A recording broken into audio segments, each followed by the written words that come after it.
Lloret de Mar ha donat el tret de sortida a la primera edició de la Setmana de la Salut, una iniciativa que coincideix amb la celebració del Dia Mundial de l'Activitat Física el pròxim 6 d'abril.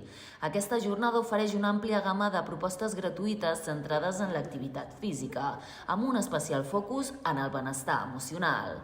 Les activitats ja han començat a desplegar-se en diversos espais, com la piscina municipal i la platja de Lloret, amb sessions especials com el Qigong, un sistema de postures conegut pels seus múltiples beneficis per la salud.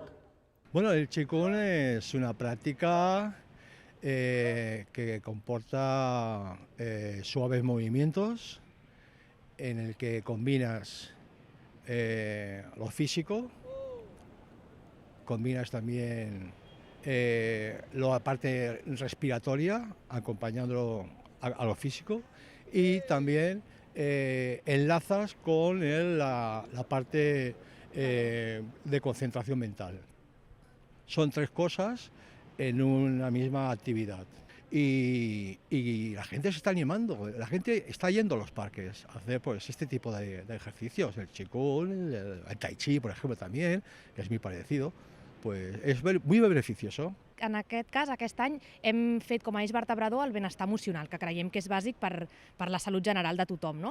Llavors, l'objectiu és aquest, que tothom es conscienciï de la importància de cuidar-se i de donar a conèixer activitats que potser fins ara no havíem practicat, com per exemple ara que comencem amb classes de Qigong o ioga, que per alguna gent és desconeguda, xerrades també molt interessants, per tant, d'alguna manera divulgar la salut. I creiem que era la millor manera començar amb aquest eix vertebrador aquest any, amb la possibilitat que l'any que ve canviï totalment i siguin diferents temàtiques. No? Però creiem que el benestar emocional és bàsic i creiem que tenia molta sortida i important per tota la ciutadania.